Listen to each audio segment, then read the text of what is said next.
This video is brought to you in association with Kitchich Toys, the UK's home for retro and vintage toys.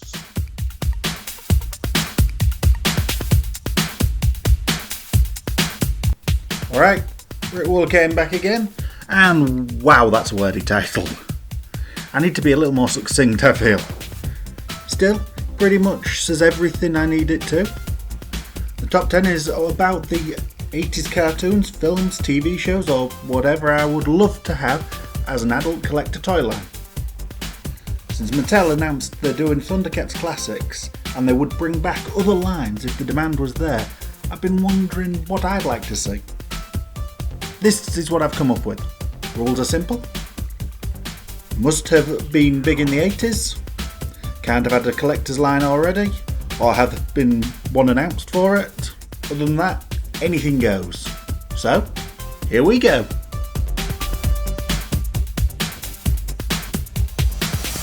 Honourable mention, Police Academy. Yes, seriously, I'm adding this epic film series to my list. I think they would lend themselves to action figures really well, and they already have an almost cartoonish style to them. Besides, who doesn't want a high tower protecting their toy shelf? Number 10, Spider-Man and His Amazing Friends. We're only at number 10 and already I'm cheating. We could easily get these in the Marvel Legends line, but doesn't seem likely that we will.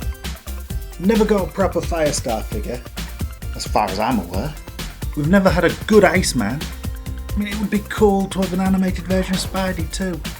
And what about a very cool Video Man?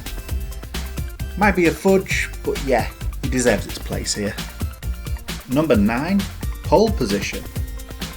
Okay, shows based on video games are usually terrible.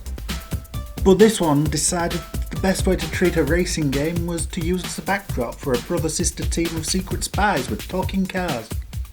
Which frankly I thought was awesome. The toy line would be limited, pretty much 2 cars, 2 heroes and their kid sister, but still, how great would it be? Number 8, Flash Gordon. I know he's had some collector-friendly items released over the years, but I love this film and would love a proper collector's toy line based on it. Yes, it's campy as hell, but that's part of its charm. Hell, I went to see it in the cinema a couple of months back, and it packed the place. Plus, anytime I get to do a Brian Blessed impression, I'm happy. So, here we go. Gordon's alive! Fly, my Hawkmen, fly! Number 7, Defenders of the Earth. More Flash Gordon, but this time along with other classic pulp heroes, the Phantom and Mandrake the Magician. Another undervalued show, I think, and a really interesting concept that they could reuse in this post-Marvel Cinematic Universe days. Imagine, if you will, each one getting their own film, then being teamed up for this movie. It would be awesome, and so would the collector's toy line. Number 6, Hanna-Barbera. Okay, fudging things again, I know. Most of their greats were not made in the 80s, and they were never really a single cohesive universe. But they made enough to let me put it on this list, especially with their Superstar 10, which could even be the name of the line. Imagine getting great collector-friendly versions of the Flintstones, or the Jetsons, or Scooby-Doo, Top Cat, Captain Caveman, all the rest. Gets me excited just thinking about it. Number 5, Dungeons and Dragons. And I don't mean the figures we got in the 80s, I mean ones based on the awesome cartoon from then. They are action figures I've always wanted, and this would be the best way to see them. We could even get a massive dragon like Motu has given us. But really, all we need are the kids, Avenger and the DM. I mean, plenty of D&D fans would go nuts for them. Number 4, Bravestar. Now this is probably the most plausible on the list, given Matty have said they will bring back a line if there's enough demand. And this is the start of my campaign. Hashtag bring back Bravestar. Catchy, simple, and it would be awesome. The perfect mix of sci-fi and Old West. This new Texas lawman needs another chance to bring down the outlaws. Number 3, Hitchhiker's Guide to the Galaxy. I love the book, love the radio drama and the TV show. In fact, pretty much anything Douglas Adams does is amazing in my eyes. I would love to see action figures of Zaphod Beeblebrox, Trillian, Arthur Dent, et al. Plus, it doesn't hurt that as she was Trillian in the movie, I could put the gorgeous Zoe Deschanel on the thumbnail as a bit of clickbait. Number 2, Centurions. Another weird concept for a show.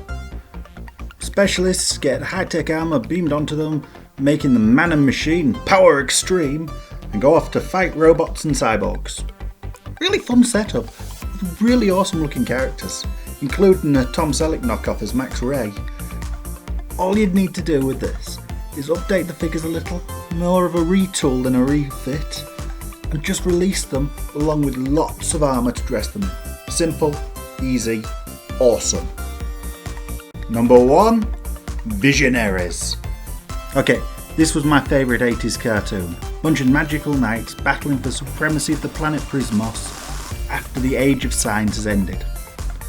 Toys were awesome too, which helps a lot. They had holograms that made them unique and stand out. But that made them expensive, especially as every figure had a unique armour, so needed to be 100% tooled sculpt, which brought the line to a close and ended the cartoon far too soon. Come on, Hasbro. There have been rumours of a revival for years. Just make it happen. Make it happen for me. So, that's my list. May agree with some, disagree with some, think I might be insane with some, but it's my opinion, my list.